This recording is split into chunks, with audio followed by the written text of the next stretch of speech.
Hi everyone, welcome to the channel. Have you ever had a problem when you've migrated a website either to your local machine or from local to production and it keeps redirecting back to the old website? In this video, I'm going to show you how to fix that.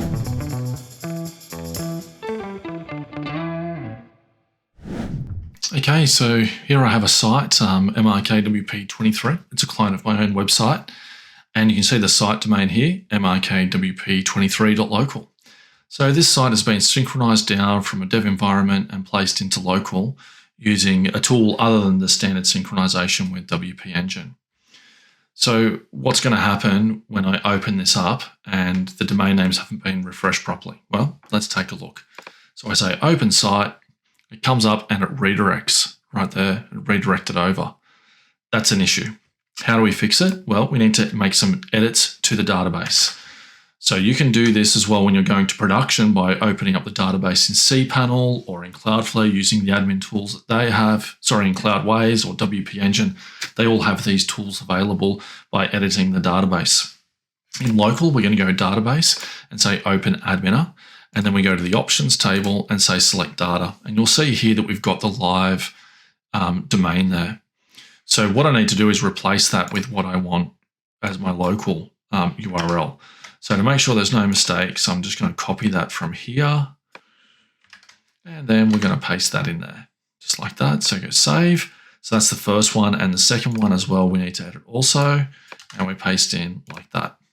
Excellent. So those domains have now been fixed. So let's go back. And when we open the site, what happens? It still redirects. So I need to go to more tools in my Chrome tools and developer tools. And then inside of that, we want to look at all. And then I'm going to say, go back to my admin here, I'm going to copy this URL and then go back here and push return and enter. And what happens here is you can see it pulls all the data in. So there I can see that what happened on the MRK23 that time is it's gone and refreshed it. Sometimes it doesn't though. So in that case, what you would do is right click and you would say clear browser cache here. And that will say, are you sure you want to clear the cache? You say, okay. And then you push Command-Shift-R to refresh or paste in the URL. So either one of those generally seem to work. And then when you load it up, it starts working okay. And just to double check, we can come back here and say open site, and that's all working. Now, sometimes you end up with another issue, and that is all of the images that we have are still loading from a different environment. So sometimes they're loading, all these images might be loading from my remote website instead of my local one, or vice versa. And vice versa, that's actually worse when you have all your images being loaded from a remote, from a local URL instead of remote, because it's hard to know that they're there. So you should always do a search and replace. So let's take a look now, and we're going to open the site shell. And you can see I've had that running a couple of times. So what we're going to do is do what we call a search and replace. And this is the command here. So you can see here I say WP search and replace. This is the domain that I'm looking for, and this is the one I'm going to replace it with. And then I do -- dry run at the end and make that window a bit bigger. So you can see that command just there. Let's run that. And this will come up with 0 replacements. So we're going to go the other way because I've already ran this before. So there we go. 2,881 replacements to be made. Now, just to make sure there's no confusion, I could also put mrkwp.com there and do www.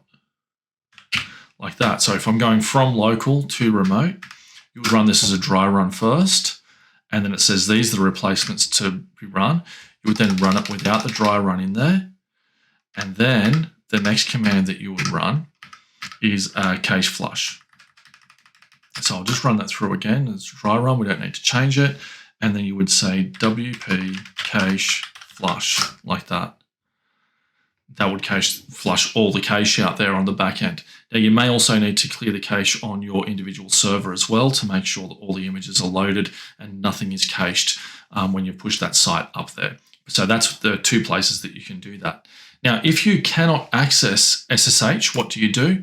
Well, in that case, you would install a plugin. In this case, I recommend Better Search and Replace by WP Engine. You can just go and install this as a plugin on your website and go through and follow those instructions to search and replace those domain names. And this will mean that when you are doing that search and replace, you're going to make sure all those domain names are fixed. And it's a good idea to run this as a check no matter what you're using to push your websites up. It can also help when moving your websites from staging to production, even if you're using WP Engine that has everything automated. All right, well, I hope you liked that video on how to fix your domain names in your options table with WP CLI and with Better Search and Replace from WP Engine. If you need any more tips about migrating your websites, feel free to leave a comment below, and I'll see you in the next video.